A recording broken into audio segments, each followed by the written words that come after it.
schools. Um, Harry was born in Newport News, Virginia, raised in Queens, worked for DNR Pipeline, and ended up in Southeast Michigan when he last worked for him and retired. So he's been here 16. Um, but yeah, he is out of the 355 combat pilots. We only have two left, and Harry is one of those two. The other guy is George Hardy, who's out of Philadelphia. Not sure where he's living now, but George just turned 99, and Harry will be 100. And they were actually, I call those two the baby of the bunch, Yeah. the babies of the bunch. Um, Well, you had to be if you're still alive. yeah, oh yeah. And he was 18 when he joined. Yeah.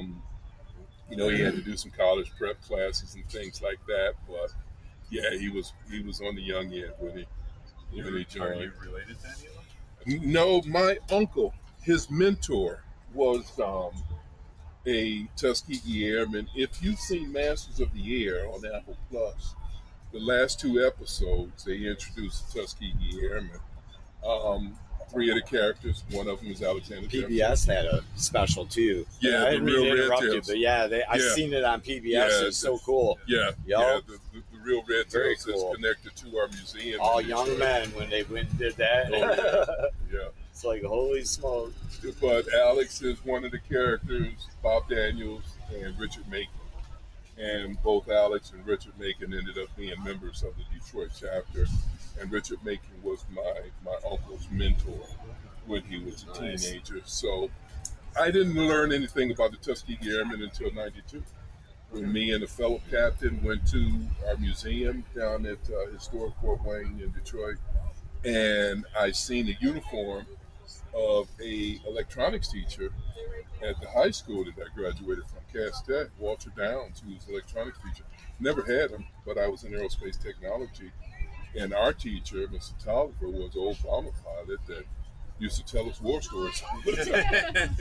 and no one ever mentioned anything about the Tuskegee Airmen. But, I mean, back during those days, yeah, they were select people that knew. They didn't really broadcast it. So when I seen his uniform, I felt very cheated out of some knowledge. Sounds like you served too.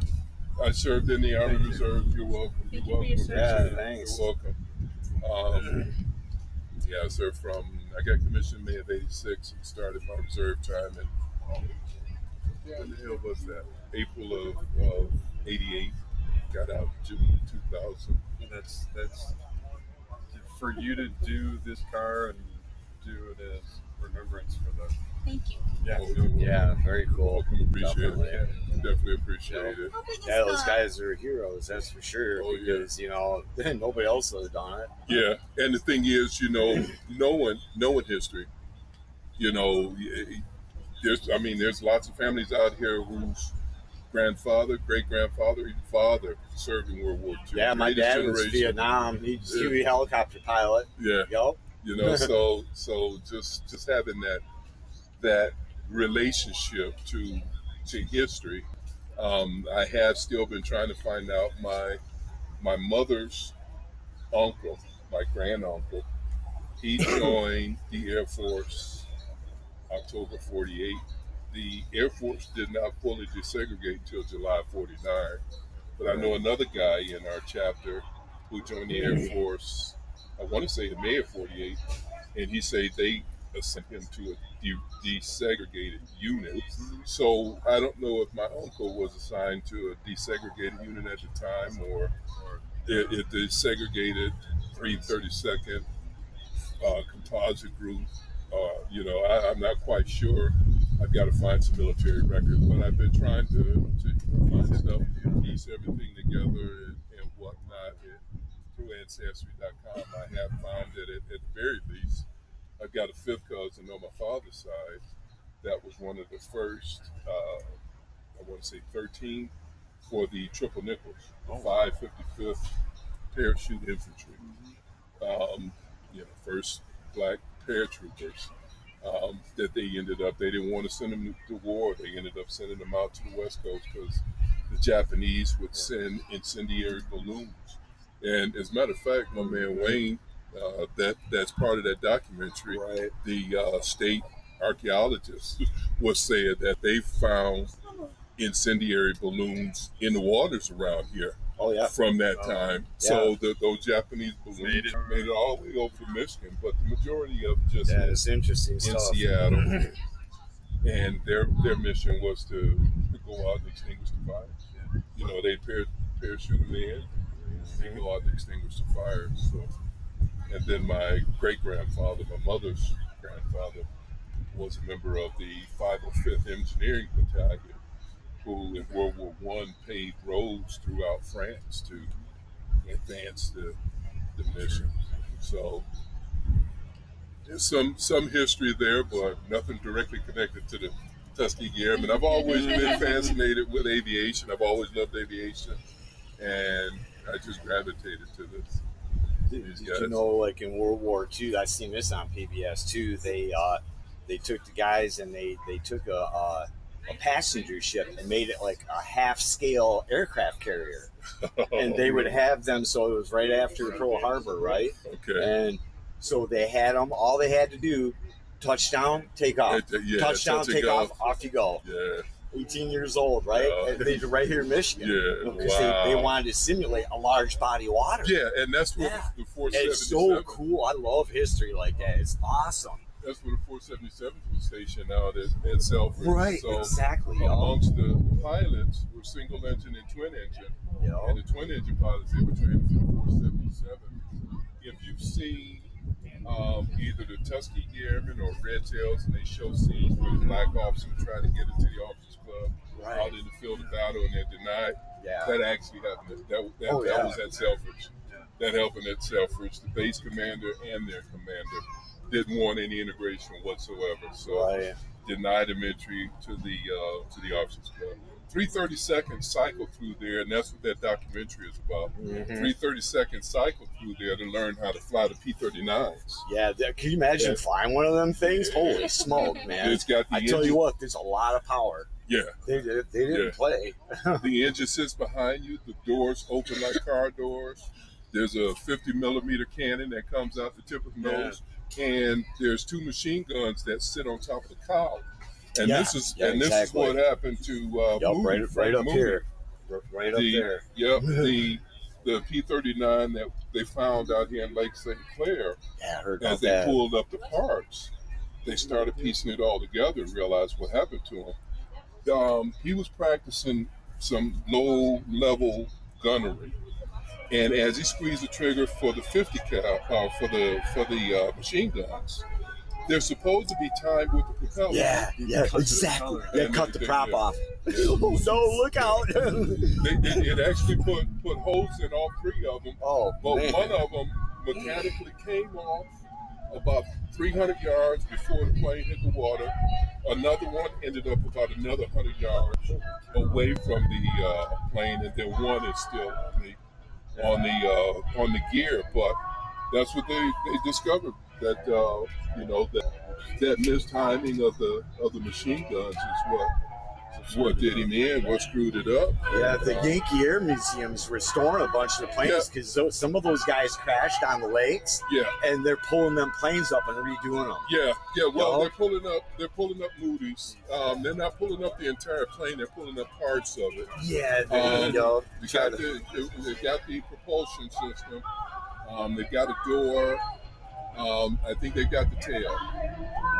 But over the next few years, they plan to go back down and get more. But they say the crash site is spread out. It's spread out. Oh yeah, spread out. Yeah. When they hit the water, it's just pieces everywhere. It's like it's terrible. It just so it's fortunate that it was shallow water. It's only 30 feet of water. Mm-hmm. I mean, the kid that seen it, him and his father do salvage it. The kid that seen it from the boat we're on. Well, I know because you hear the 1, 2, 3. Well, thanks again. Yeah, the history is so cool.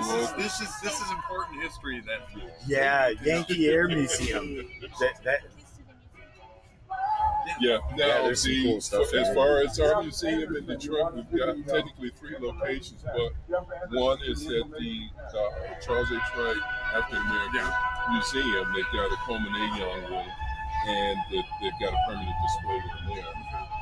The museum that's on the grounds of historic Fort Wayne is open by request, which is what the Tuskegee Airmen were after a while. You know, after they were known for their escort duty, they started to be requested. Right. So the museum is open by request, and then they got a hangar out at City Airport where they do Young Eagles from April to October. You want to go to the site, TuskegeeMuseum.org. And, you know, like I said, you got those three options. If you're interested in seeing the original museum, call the phone number and you know, that's special too. They had one of those things at the County Museum. At the air zoo. Yeah, and these two guys are enshrined into the Hall of Fame over there. I think Kalamazoo at the Air Zoo, and also Macon. I think James Edwards, who was our chapter president, he was Chappie James' wingman. Chappie James, Tuskegee Airman, but he never flew in World War II. His claim to fame came afterwards, Korea and Vietnam, and he was the first to make general out of all the Tuskegee Airmen. And one of his claim to fame stories is a showdown with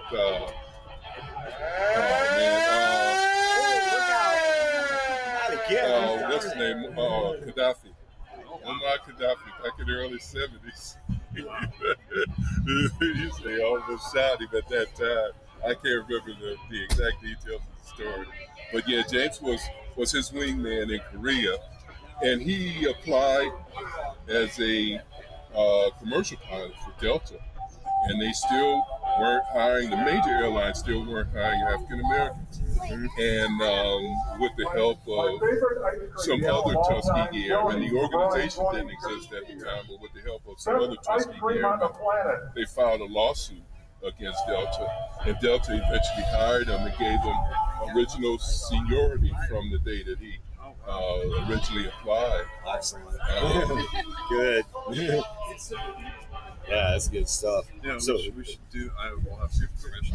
So I wanted to donate something. Is that right there? What was that? Donate? Oh yeah. That's donate box. Set my stuff down. I put it right there in the engine compartment. Oh yeah. All right, you guys. Hey, I tell you, it's so cool. So the reason why I wanted to show, so I'd volunteer my time, and I would build a balsa wood scale airplane. Oh wow! Of these guys. So this is a but P40. P40. It's a they call it the Flying Tiger and the Warhawk. Yeah. So that's the color scheme I did on that one. You know, I hand painted on the front. Now is that a skin on it? Yes. Okay. Yep. Hey, like tissue paper. Yeah. I built a Corsair in high school. Yeah. That's cool. I tell you what, I built that during the pandemic. Okay. And I've got a P-52 Mustang now, but it's a bigger scale. I forget the scale, but the wingspan's about like this. Wow. Now, where'd you pick them? You pick them up online? Oh yeah, online or a hobby shop. Riders right here, right here in Flint, basically. Okay. But they're a little pricey. But I try to support the local. Yeah. But I would definitely volunteer my time and build a bigger scale. I mean, if you guys would want to do something like that, have it in a museum or something, that would be cool. Yeah, it would be. Yeah, let me give you my card. I've got a vivid imagination. Mm-hmm. I'm a journeyman model maker. Are you really? Yeah. Oh, I'm sorry. That's okay. I'm a journeyman model maker, but I'm retired. And I'm working in a different field till I actually retire. Did you work at GM before? Yes. At GM? Yep. Down at the tech center? Yep. Wow. Yep. When did you early, leave from down 81. I worked 81 till 2004. Okay. Yep. God, no, I didn't go over the PPO. But I build the scale airplanes and cars and all that. Man, yeah, definitely reach out to me. That would be cool. I'd love to do that for you guys because you said there's a museum around here in the area in Michigan. Yeah. Excellent. So I tell you, those guys were amazing. I've got a vivid imagination. I could only imagine buying one of them babies. Oh yeah. Because I think, if I'm not mistaken, I believe that baby was like 1,800 horse. Yeah, with the Rolls Royce. They were no joke. Yeah, with the Rolls Royce. Could you just imagine that? 500, 18 years old too, right? Right, 550 miles per hour. Yeah, they'd haul. And then if you go into a nosedive, go faster. Oh yeah. Yeah, so yeah.